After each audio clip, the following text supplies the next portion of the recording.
fact, it's the first time, Richard, the first time I see the video, because it comes from my friend. I have to thank him. He's Ahmed.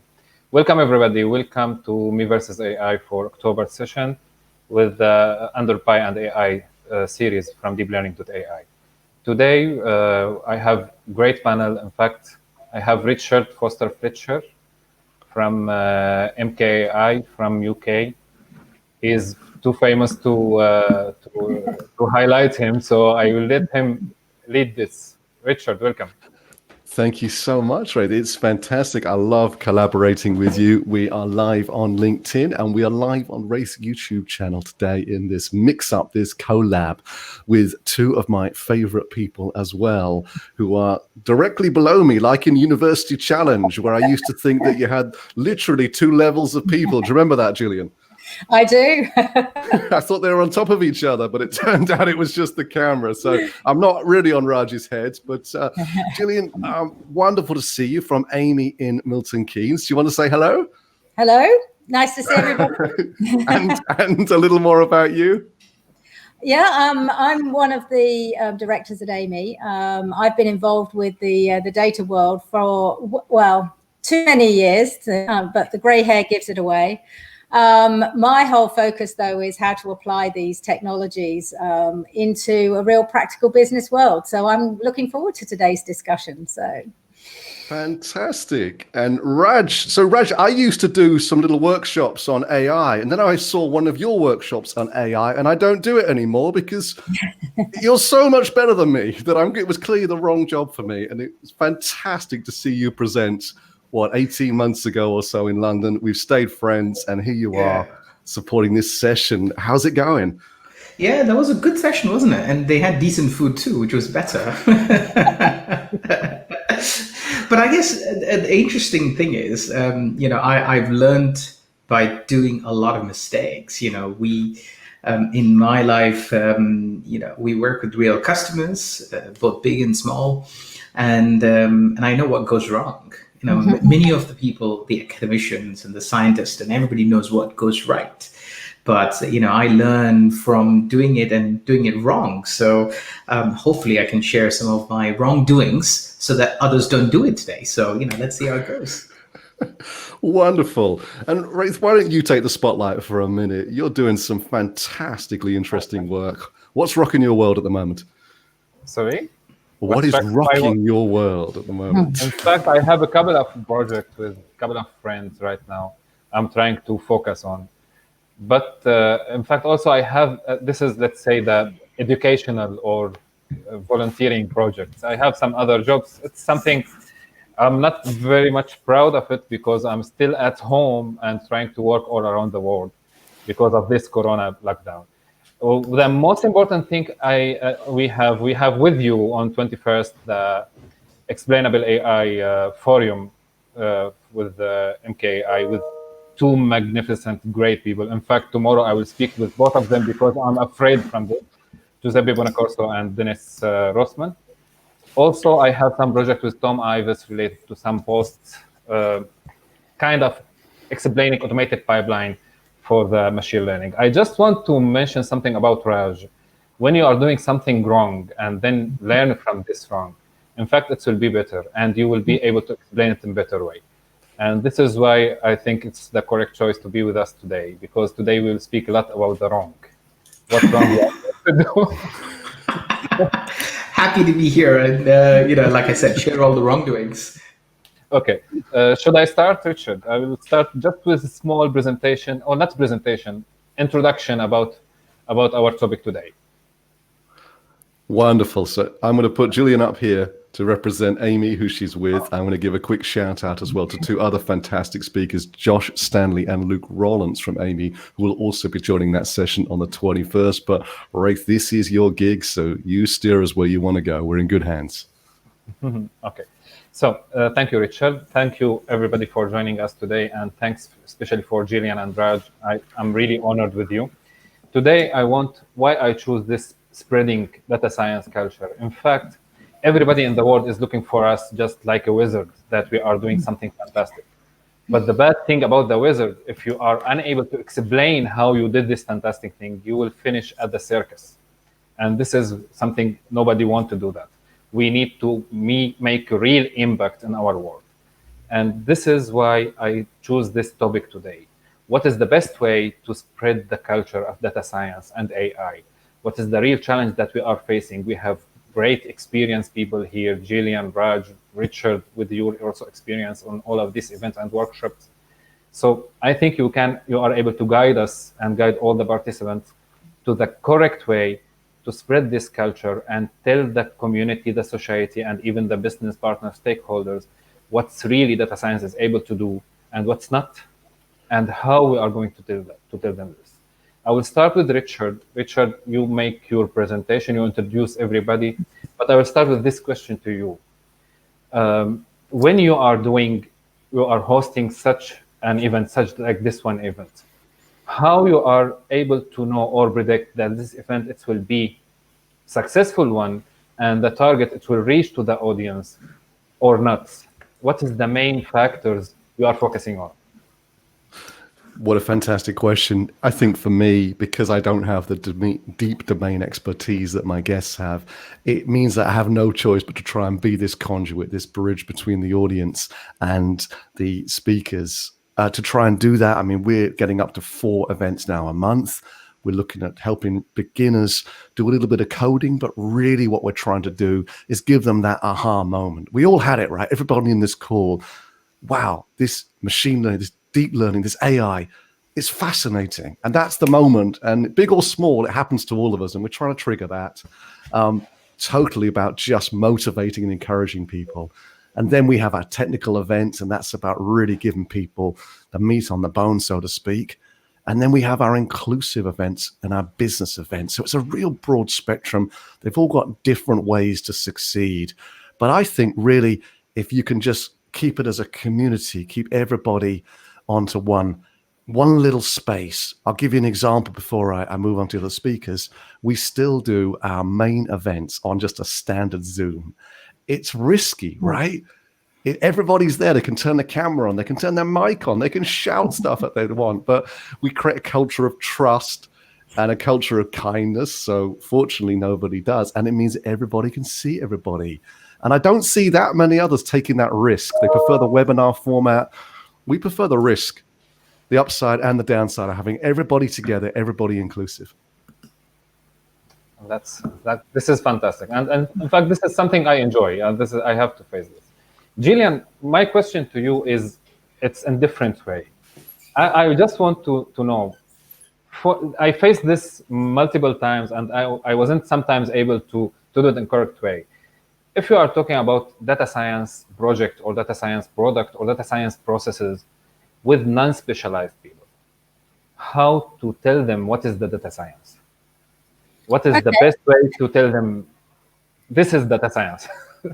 Well, I think as a starting point, we try and make people understand that data science is actually a multidisciplinary field, in that it's combining a whole set of things, including the use of scientific methods, it's including sort of business analysis type processes, statistical algorithms, and the use of the data analytics tools in order to get knowledge and insight from data, and that can be structured and unstructured data. So it's all about using data science as an investigative tool. And I think it's about trying to solve problems. It's part of the arsenal that, businesses have these days in order to solve their business problems. So try and take the mystique out of it. And I suppose that you've already said this in terms of your comment about the magicians and the wizards. In fact, for me, it's as much about what isn't it, and it's not a black art. It's not a magic bullet. It's not the automatic answer to a problem. So it's part and parcel of a business process that's there to solve a business problem. And that's sort of the starting point for me. Okay, so we are talking about if we are unable to tell the person or the client that what is data science, we are able to tell him what is not data science. So at least we will limited his expectations somehow. Well, I think going back to what it isn't automatically the answer to every problem. It's part of an answer, and successful projects are where data science becomes embedded with the business teams, where they understand what the problem is, that the data scientists can work with the subject matter experts, and that they can actually get to grips with the problem. So, you know, in essence, although I said it's, you know, what it isn't, I think the expectation by using the terms AI and data science is that people automatically think you're going to wave a magic wand and suddenly you're going to solve a problem. And it's part of that arsenal, from my perspective, in terms of how you solve a business problem using data. Oh, okay. Raj, when we are talking about, here about the wrong actions, let's say, I will go directly to your point. When we are facing data science project, who is the best person is able to provide the requirement to the data scientist, or he is the data scientist himself? And what is the best way to do that? In fact, here is the gap, because most of the time we are facing direct requirement from one stakeholders, but and he thinks that he gives us everything. We need to know and to tell everybody who is the best person to provide this requirement, and what's the best way to do that. You know, it's a $1 million question. I'll come at it from a practical angle, and hopefully that'll make sense. So in our organization, we have an R&D of 300 plus engineers. My specialized team who deal with predictive sciences and AI, we've got about 50 plus guys on that side. What's interesting is when I started sort of getting deeper into this and we started developing commercial products. I mean, we always did research on it, but we never really produced commercial products until 3 or 4 years ago. What's interesting about this is when we started the project and when we started really doing it in full scale, there was a sense of possessiveness amongst my team. They were like, this is my area. I'm going to put an arm around this, and data science is my thing, and you know, nobody should come into my territory, and I know better. And I was telling my team, saying, guys, listen, you know, it doesn't work like that. You know, you need to have everybody in it. So we even have a motto which says data science belongs to everyone. Mm-hmm. And I actually made them do it in one of our annual events. Because we did an exercise where I asked each and everybody the same question, saying, you know, who's going to be your stakeholder? Who's going to be a stakeholder? Some said customers, some said product managers, some said, you know, internal customer success managers, and all sorts of stuff. The reality is it actually belongs to everyone. And the simple reason being, everybody has a stake in it. It's the reverse of it, which is the most important thing. If everybody doesn't have a stake in it, nobody gives a rubbish about it. That's the problem. See, it's not about who's actually right or who's actually wrong. You know, we're all humans and we want to be included, right? And it's like king's new clothes. So if everybody says, yeah, it's fine, it's going to be awesome, and it's going to be an awesome project. But if one of them poo-poos it, it's gone down the drain. I'm not saying we have to agree with everyone, but where we came about it from a practical perspective is, everybody has to have a stake in it. Otherwise, it's going to be a big collapse. And interestingly, one of our customers who's doing a big digital transformation spoke to me a couple of years ago, and they said, so how do we do this AI thing? I said, like, don't consider AI as an AI thing. You're transforming your business, and try and embed predictive sciences, AI, statistical analysis, heuristic, whatever you want to call it, into your business process. Don't think about it as an extra bolt on that you need to add it somewhere. If you don't have it in your DNA, if you're not thinking data, it ain't going to work. So yeah, I mean, my perspective is very simple. This cannot be a separate process. It cannot be a separate thing. It has to be weaved into a company's DNA. If they're not data driven, no matter how good the platform is, no matter how good the algorithm is, it won't work. Oh, this is interesting.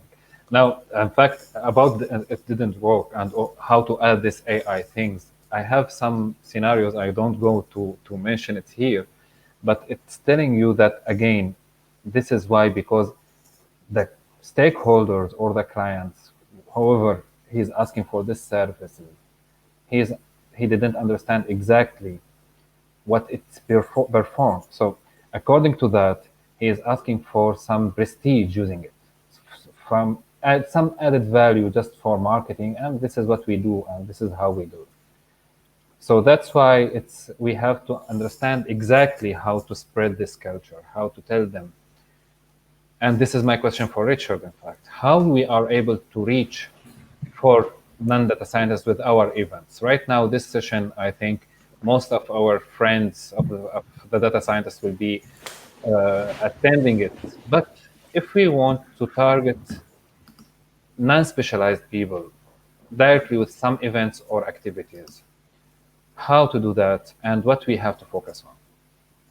Another great question, Ghaith. I mean, I'm pull on my two panelists' comments as well to answer this. One thing Gillian is very clear on is, can you articulate the problem? Can you really describe what you're trying to do? Touches on what Raj says. I think there's not an innate harm necessarily in a CEO being able to communicate the ambitions that he or she has for their organization AI, but that's very separate to a real internal story, and a story about data, a story about AI in this business, and that forms a culture. Raj talks about the king's new clothes, or sometimes called the emperor's new clothes, which of course is a reference to the story where he rides out and of course he's completely naked, but no one dares say it. No one says, but you don't have clothes on. No one dares say it. And that can be a challenge here in corporations, large and small. Do we really dare say it? Do we dare say, why are we trying to use machine learning here? Back to Gillian's thing, have we articulated the problem, or have we jumped to the technology? And one thing I would ask more about the data science community, the data community, is, do you focus just a little bit too much on how you're doing things and take so much pride in how you're doing things that maybe you don't always explain why you're doing things to yourself, to your boss, to the business? Oh. Gillian, again, if we are talking about how and why, this difference here, maybe because I'm not English speaker, it will be somehow it will be missed from my side. What is the main factors you are facing with your clients? I need some, let's say, practical examples. What's the main factors you are facing? You have to, let's say, highlight them when you are explaining some processes or how AI is helping on that field or another field. Where's their question will be? I can imagine, for example, from my personal life, some doctors, how they are able to ask, medical doctors, how they are able to ask about what AI is able to do. But I need some more, let's say, practical examples about what is when you are in this interaction with the clients or with the companies. Okay, well, I'm just going to pick up a little bit on both what Raj and Richard have said, and then sort of roll into some practical examples, if I may, because for me, in terms of the data science, the focus is about investigation and it's about problem solving. And one of the things that you have to be prepared to do is try a number of different directions when you're doing investigations.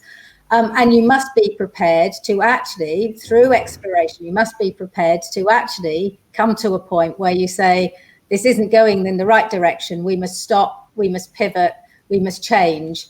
And the maturity for me in terms of an organization that's really embraced the idea of data science and embedding data science is when they are prepared to invest and follow that type of exploration program without the guarantee that there will be an answer at the end. So actually being able to engage in an exploration to focus on a problem and then pivot as you go in order to get to a beneficial result. And sometimes, and I'd like to pick up on the point that Richard made about, being the pride of what you're doing. Sometimes a project will start with a very clear, this is a data science project, we're going to pull all this data in, we're going to find all these patterns, we're going to create all these algorithms, and now we're going to be able to do all of this automatically. But we find that the data isn't available. The process itself that is exercised within the business couldn't be adapted easily to adopt a new algorithmic way of doing things. And that actually, from an ongoing sort of business point of view, the individuals within the business just don't trust what they're being told. You know, if they've always done it this way and they're being led by their own knowledge, then actually how is this new technology, this new bright young spark who's come along and telling them that they know better because this is how it's now done using an algorithm, they don't trust what they're being told. So sometimes the approach is to actually start in a simpler way and actually gain that trust and demonstrate in a series of small steps that actually what's being done is logical, sensible, and it's supporting that business process. And then you can evolve in a series of further steps into something which is much more embedded or automated or is more data science than the first part of the process. But I think that the key, and you know, my first point was exploration. We use the term exploration a lot because actually what you think is the right approach to begin with actually could well be completely off beam, and you pivot and you've got something really valuable. So exploration is really the theme that we use. Mm-hmm. That's great.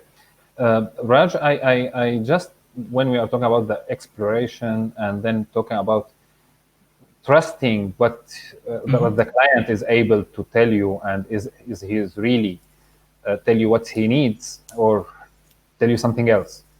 So what is the most critical step for you for the project, for data science project? Yeah. I will just for small matching with the normal software or software development project. Normally we start with the risk development of the high level risk, because what kind of risk of outside risk might stop the project.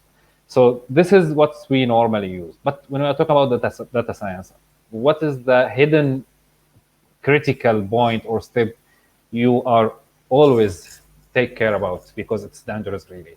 Mm-hmm.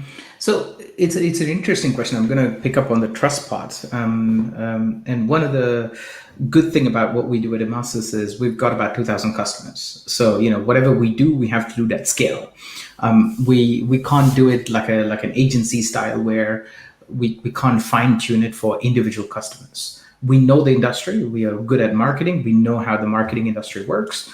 So what we normally do is we do what is called as industry-specific algorithms, which are very specific to a certain workflow or a certain type of a routine which is required in the industry. And it's very, very, very specific.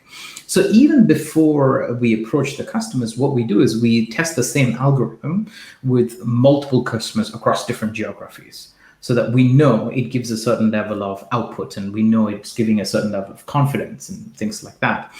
But that's for us to be confident that this is working. And, you know, we've chosen the right algorithm, we've chosen the right heuristic cutoff, we've done the right things step by step by step. That's for us. But the most important thing is that the customers are trusting what we do, right? And that's the most important thing.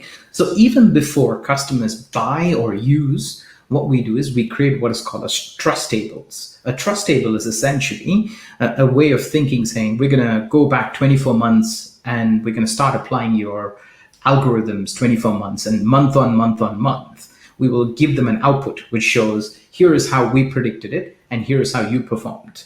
And we will show them how closely we can match what would have happened on that month without any external inputs, without anything, that whether they have performed exactly how the prediction had predicted.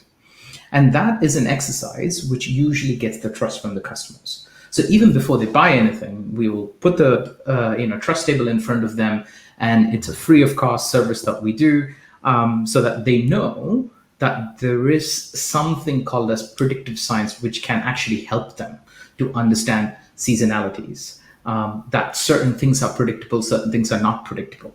And one of the good things about my team, and also the bad things about my team, is they always say everything is predictable. The answer is no, it doesn't work like that. Certain things can be predicted, certain things cannot be predicted. It's as simple as that, right? So I used to tell my team saying, listen, if our margins are 10-15%, it's okay. Don't be too worried about, our margins are 15%. I don't want to show it to the customers. It's not good. Don't beat yourself over it. At this moment in time, I've seen predictions or so-called statistical calculations by big companies which are out by 60-70%. So we're okay if we are out by 10%. So, we're actually covering a margin of 20-25%. That is totally okay. No problem. So the way we go about doing things, at least in my team, on our ethos is you can't buy AI. You have to believe in it first. You're not buying a technology. You're actually buying into a way of thinking, and that's very important. Really, right? You get the point maybe of the whole session today. How you are going to make the people believe on it? Yeah. But part of it is we are talking about business. When we are talking about business, there's some marketing we have to do, and when we are going the marketing, and here is our point, we have to let them really believe on what we are going to give them. So how this is, they are unable to buy AI. They have to believe in it. How to let them believe? Yeah. So the first part is, again, I'm going to go back to the example which I was trying to get to. The first part is establishing trust. The trust part comes from showing that you can establish a certain level of credibility using the past data sets and predictability of the past data sets. That's level number one. The second one comes from the domain knowledge. And this is where we have a problem, a big problem. Like some of my guys, I've got 3 Kaggle grandmasters in my team. Absolutely geniuses, but they don't have domain knowledge. They're good at what they do. They're amazing at what they do. They just don't get the domain, and it takes, and I don't want them to be domain experts either. I just want them to be, hardcore data gurus. That's what I want them for.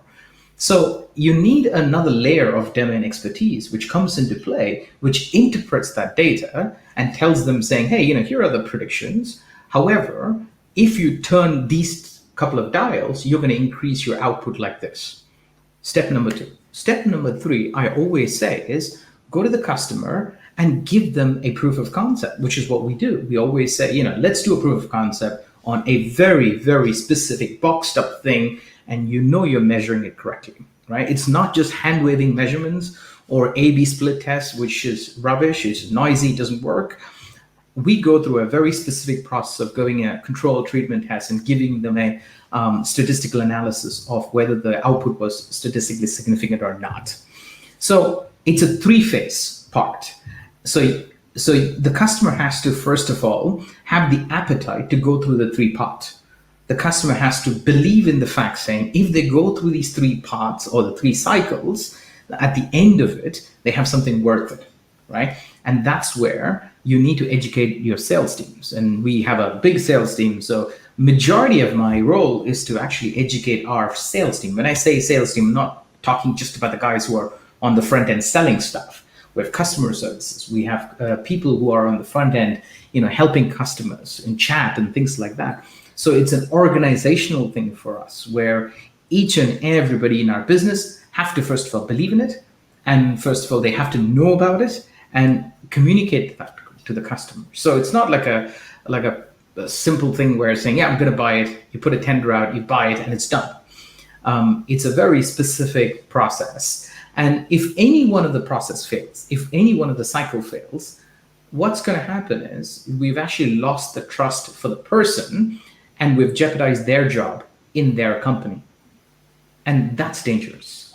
So, I'm very specifically nervous about the fact that you have somebody who's trusting us to deliver the product to them, and we have to give it to them at the highest level. So data science culture is not an island culture. It's not like an isolated culture where I'm saying, I've got a data science culture. I know all the algorithms. I'm a Kaggle grandmaster. I'm the most brilliant in the world.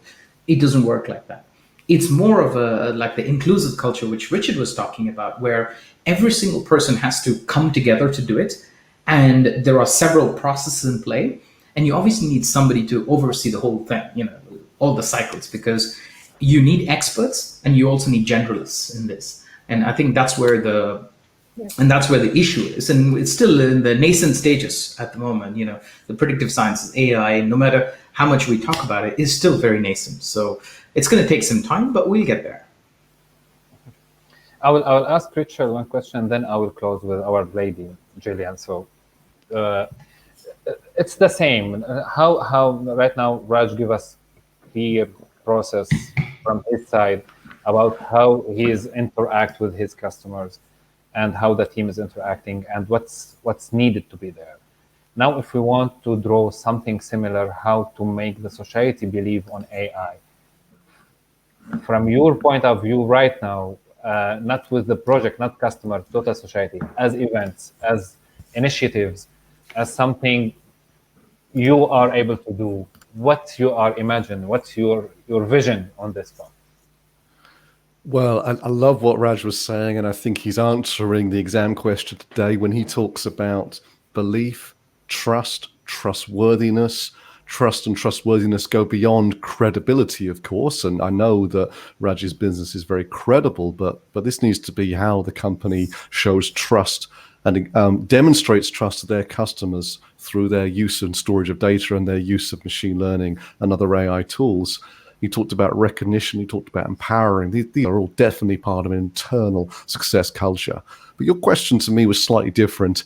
And to answer that in terms of how would I go about trying to share and spread these messages, then I would encourage people to look at the projects, and Gillian touched on this before, a little differently. An AI project, and I'm sure everybody feels this way on this particular live stream, it's not like having a new website made, is it? It's not about putting a mobile strategy in or something, or I don't know, buying a CRM application. And so I would say on a larger scale, not trying out, not experimenting, not the exploration necessarily that Gillian described, but on a larger scale, I would think of an AI project more akin to a project that's really business first. Like, we want to be more diverse and inclusive as our business. How are we going to create that kind of culture? We want to get to net zero, want to be environmentally sustainable. Look at how companies adapted and changed to COVID. I think those are the ways to look at a successful AI project. Not just IT, not just data, not just the other stakeholders in the business that support this, but transformational to its core, the kind of transformational project that could cross the chasm for us into a new type of business and a new way of serving our customers. Maybe that sounds a bit leaning towards grandeur, but that mindset, I think, would serve better than let's do another project, and this time it's AI. Gillian's nodding, perhaps some of that resonates. Definitely does. And again, I know I mentioned at the outset in terms of understanding what's the problem. It's maybe not just what's the problem, it's what's the challenge, what's the ambition, what's the vision. And then it is bringing together a diverse set of individuals. Subject matter experts are absolutely essential. I think the comment that Raj made, arguably you want your data scientists to be experts in their own field, but they need to be joined at the hip with those people who are familiar with the business process and the business challenge, and then have a collective view on what's practical. There are some wonderful solutions that can be designed, but actually if it can't be then implemented within the business themselves, then a lot of that benefit is lost. So it's about understanding what that challenge is, what the vision is, what the objective is, aligning your data scientists and your techniques with those people who really understand the business, and looking at different options and coming up with the most appropriate options for the business. Then a lot of that benefit. And I think we're slightly different in terms of our focus, because each of our projects is different. We have, within the same client, we can have completely diverse sets of business challenges. So you have to go back and understand what's the starting point for each, because each one you'll be trying to get to the nub of what do they need to achieve as the outcome from this. Now I just thank you, Gillian. Thank you. Thank you, everyone. In fact, my main question is finished from my side. I will check on YouTube just if there is any comment. We have only one comment from Ammar. Ammar, he's my friend, by the way, and he is, I think, friend for Richard also on LinkedIn. He is just, yes, exactly, Richard. The project is something unique and out of the ordinary project style. It's AI itself, it's new thinking style. Okay, now any comment about this from Ammar? Anybody want to comment on this? You mean about the AI? I think. Sorry, Jimmy, please go ahead. Exactly. Sorry, he's telling. he's telling that AI itself is a new thinking style. This is his vision. So according to that, the project in data science project is something not following the same rules that for the normal project. So agree, disagree? Anybody wants to comment on this?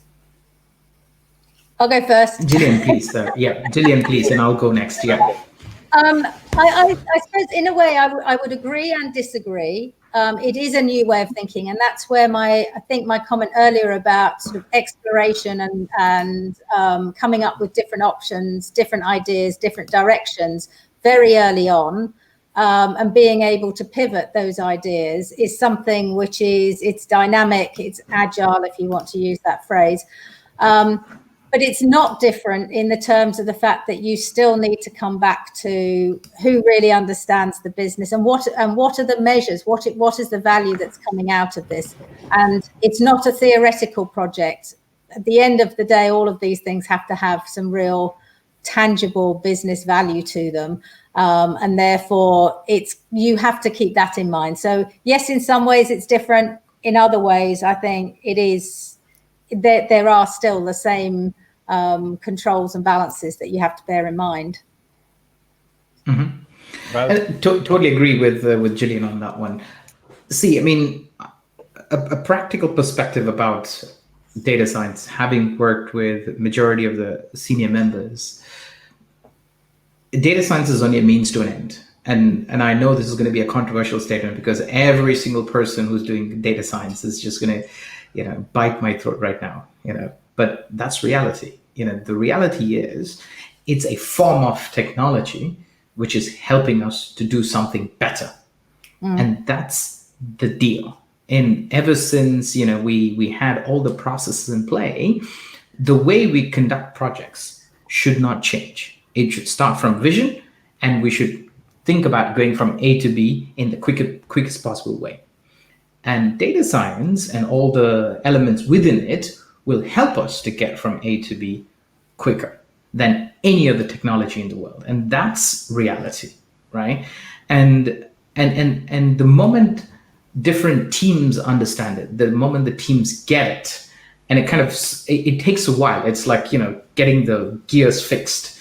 But once it clicks in, and when you have the data science team locked in with the business stakeholders, with other teams in the business, those are the businesses who accelerate at a phenomenal rate. And I'll actually give you a more hilarious example, which is actually quite funny. An Australian retailer, they own about 80 plus shops in Australia. Their owners, the people who co-founded it, two gentlemen, really nice people, but they're old school rat traders. They knew how to bring their business up. They started with beach huts. They brought their beach stuff, and now they are, filthy rich people. Let's put it that way, right? But they are still old school. They're very passionate about the business, and they are involved in the day-to-day activities. And one of the days they said, Raj, we want to speak to you because, they're our customers and whatnot. I was like, oh, wow, that's interesting. And with the Australian timing, I had to get up like, 4 o'clock, 5 o'clock in the morning to talk to them. And I said, like, listen, it's 4 o'clock in the morning. I've just had an espresso. I'm not sure whether I'm going to be clear enough to explain things to you. So take it easy on me. And I said, like, yeah, okay, everything's good.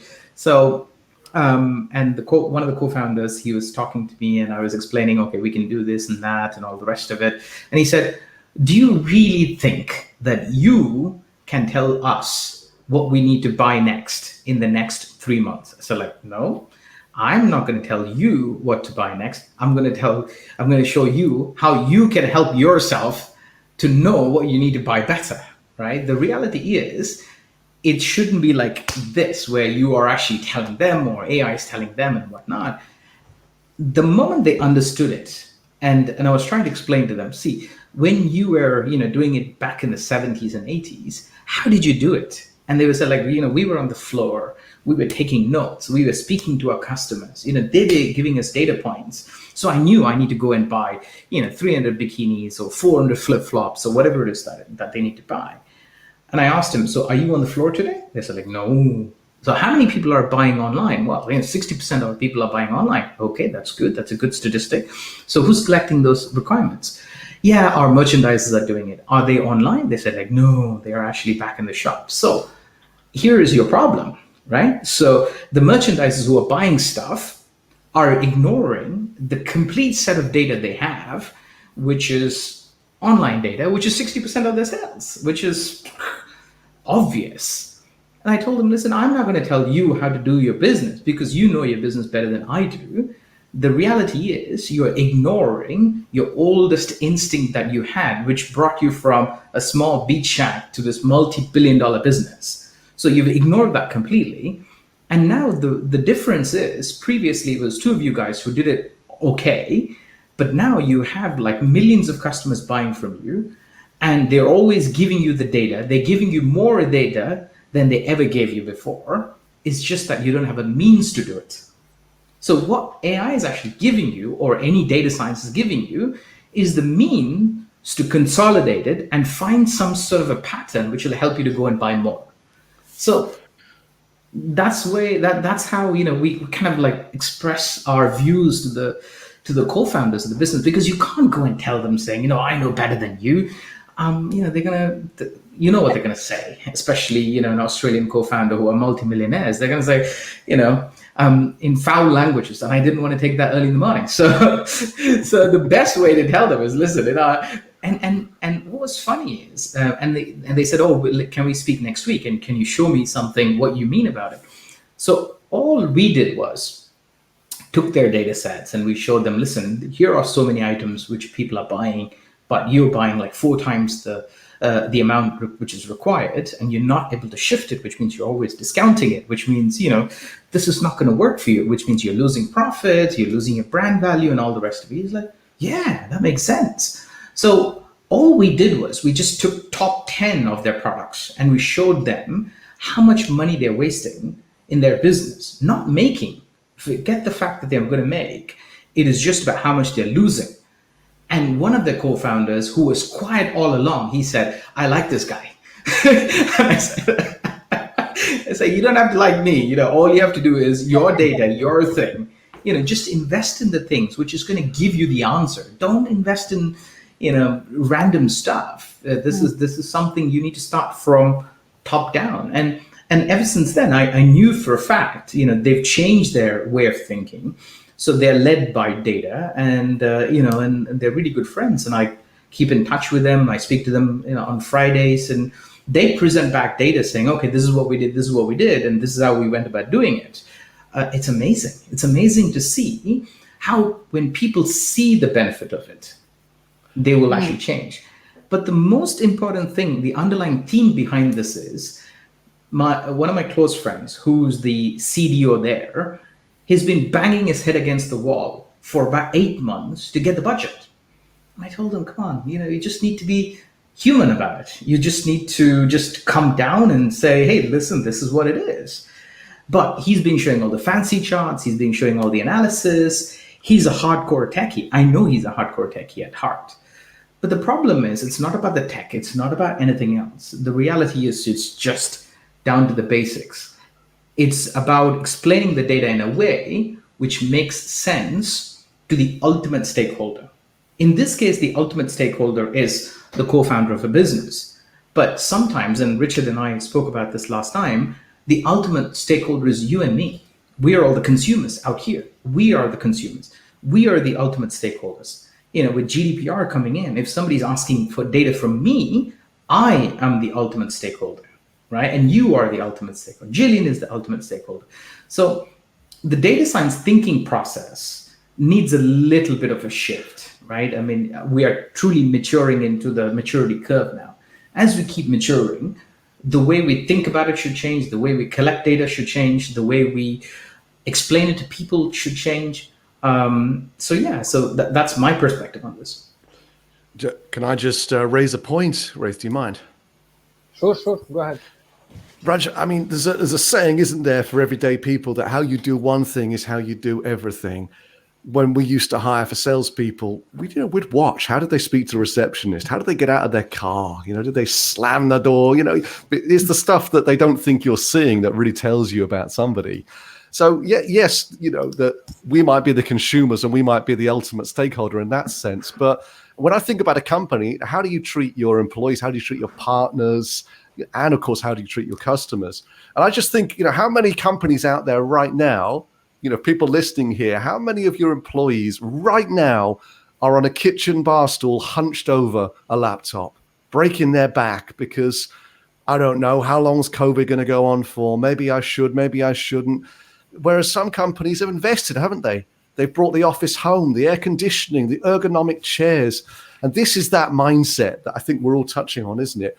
The mindset that we are shifting in paradigms. The COVID is a paradigm. AI is a paradigm shift. And Raj, when you zoom out of your ideas and trustworthiness, when you're presenting to customers, you can show them how to reduce the friction in their customer experience, but you also got to show them how they're going to be reducing choice and removing privacy potentially as well. Mm-hmm. They go hand in hand in hand. And so we can all enjoy, for example, Spotify making recommendations on great music for me. But what if I found out that Spotify was marginalizing some artists? Worse than that, marginalizing some artists from certain areas or certain backgrounds or certain genders or certain colors. And then, what if I found out it was keeping me in an echo chamber, only serving up certain music for me, certain eras, constantly restricting the actual music and genres that I listen to? And that's the trust, isn't it? That's the trustworthiness. Yeah. Even in something that just seems inoculate like music. Yeah. And if you don't mind me, just piggybacking on Richard, my parents are here with me at the moment, and they were in India. We had lockdown and whatnot. My parents are here, and when my parents came over here, and I always use my mum as a data collection touch point. He does. It's true. It's amazing. In India, there's a couple of things that people will not give you. Things like their pension card details, things like the ration card details. They never use it, by the way, but they will never give it to you, right? Certain data sets they will never give because it's too personal for them. And I use my mum as a sounding board, saying, "Mum, what about, can we get your pension card details so that I can, tell you about better movies?" She's like, "No, I can't do that."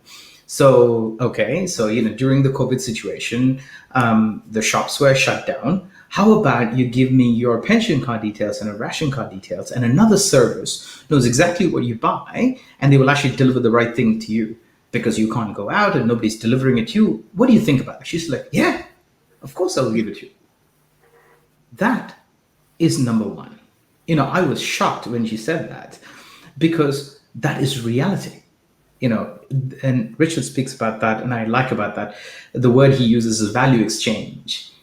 Is there a value exchange between not just the consumer, but also your stakeholder? If you want some airtime with your CEO, and if you're a data scientist sitting in a lab and not getting an airtime with the CEO, what is the value exchange you have for that airtime for that CEO? Whether it's internal CEO or your customer's CEO, it doesn't matter. That is the core of everything. So before I ask a customer's airtime, or anyone for that matter, I always think about something. Do I have my top 3 value exchanges for that customer? If not, I wouldn't even bother. If that's the case with every single salesperson in the world will be a better place. But we don't live in an ideal world. It's okay. Okay, I have one question from LinkedIn user. He's not anonymous for us. I think this question can go to Gillian. AI project, no, not this one, the previous one. Okay. You want this one or not? Race taking? No, not this one. Thank you for the cool conversation. No, from okay, Hizam. Do you think that existence of giant data companies such as Amazon, Microsoft, Tesla, Google, whatever, is affecting the small size companies? They are just to start or limit their growth chances. I will, it's not related to the topic itself, but somehow it can be related. I want to hear from Gillian about it. Well, I'm not sure that actually this is my area of expertise. I think in terms of working with organizations at a consulting level, I think that small organizations actually can be extremely powerful in terms of working with clients of all sizes. I think this question is probably more geared around where does the amount of data, I think, probably picks up on the comment that Raj was making about the value exchange, really, in terms of if you're giving people all of this data, then actually they know all of this about you and they can start to direct what they're recommending. I'm not quite sure. Sorry. Okay, Raj, do you want to comment on this? Yeah, I could pick up on that. So one of the things is we are one of the biggest partners for Google in Europe. That doesn't mean they've killed our business. They are more of a catalyst for us. And the same thing with Amazon, because we've got big accounts with Amazon as well. We've got Azure accounts. We don't have an account with Tesla.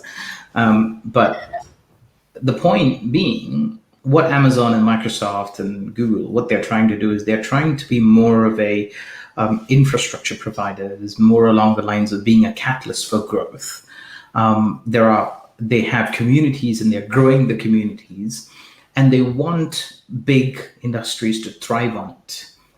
No different to how Amazon brought the mainframe. This is no different. The only difference is now it's all about algorithms and ready availability of pipelines and how to manage pipelines and how to do data science.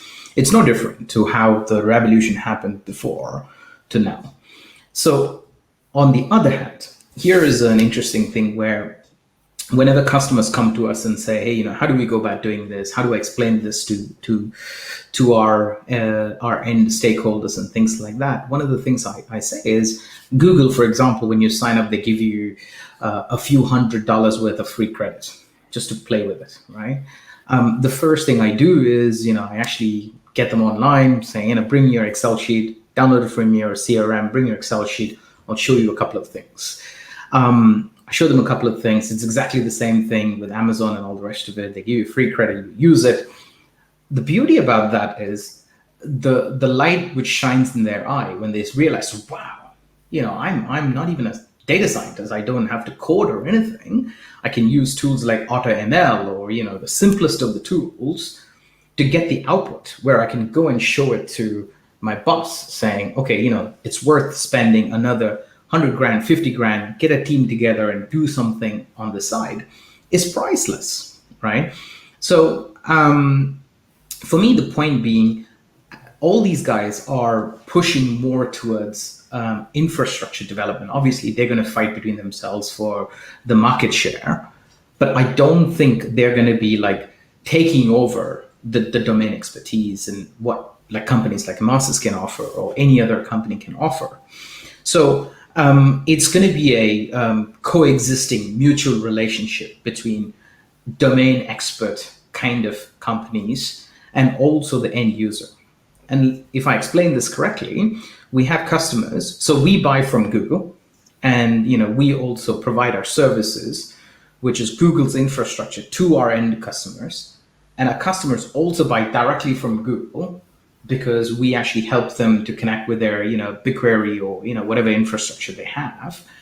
And what we actually provide them is a common base, if you will, where they can work in an ecosystem. What these guys are doing, in a way, it's brilliant because only they can do it because they've got the money behind to do it, is building the ecosystem.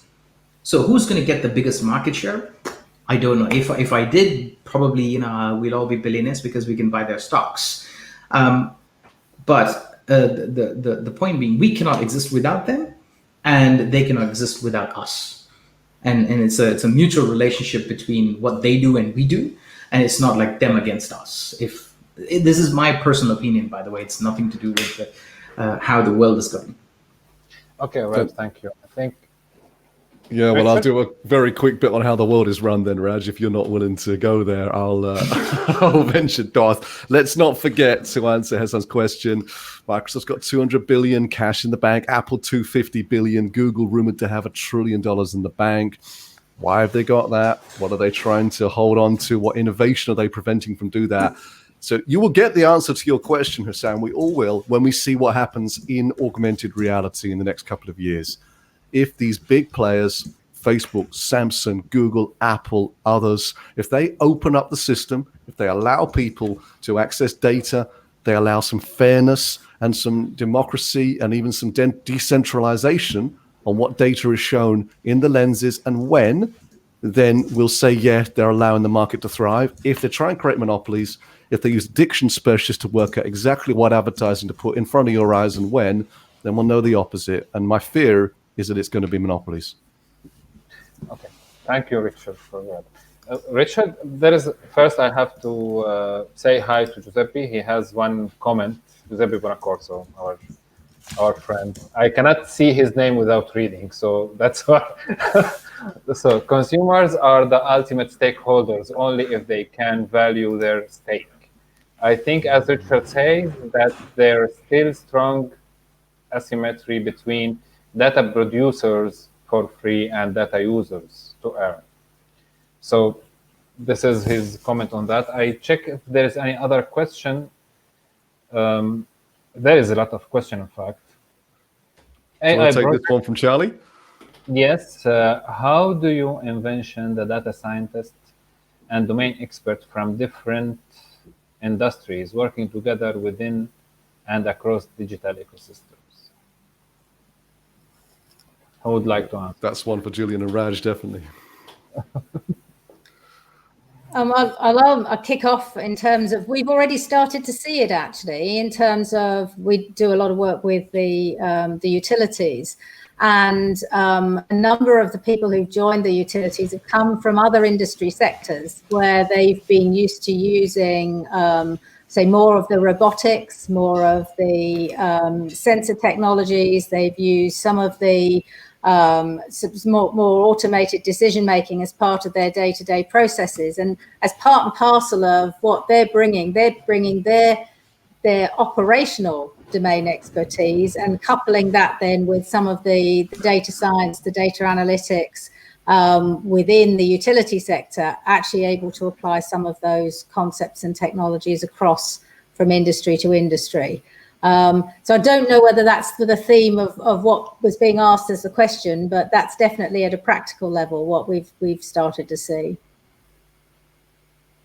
Mm-hmm. So from what's interesting about this is the data scientists working with the domain experts. I've already seen quite a lot of initiative. We do a lot of work in retail. And there are a couple of projects which are done by Open Fashion Project where they talk about fashion and AI and image recognition and style recognition and things like that. It's an open project where not only just the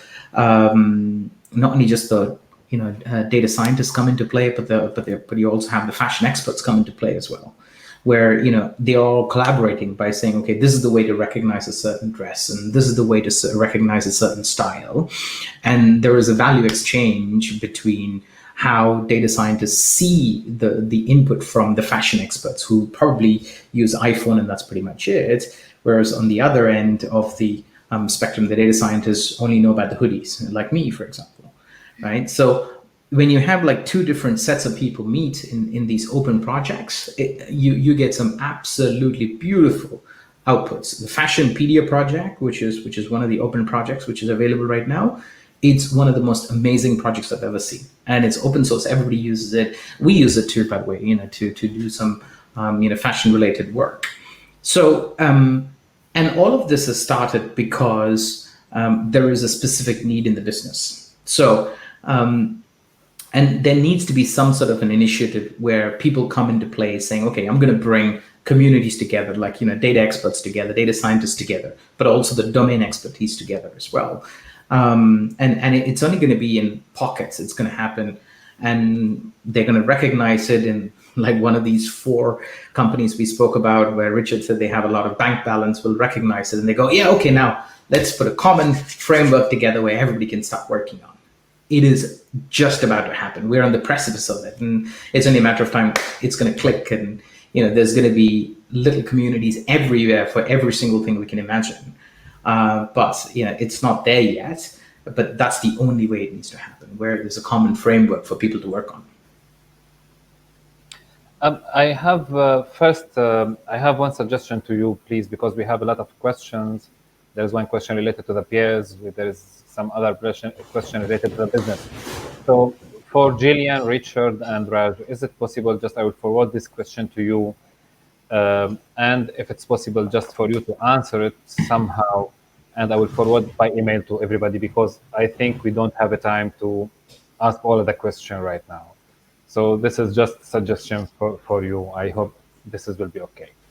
I have also another comment for Raj. It's when we are talking about needs, there is one old person, maybe my grandfather or somebody will tell you, we was living without this technology someday.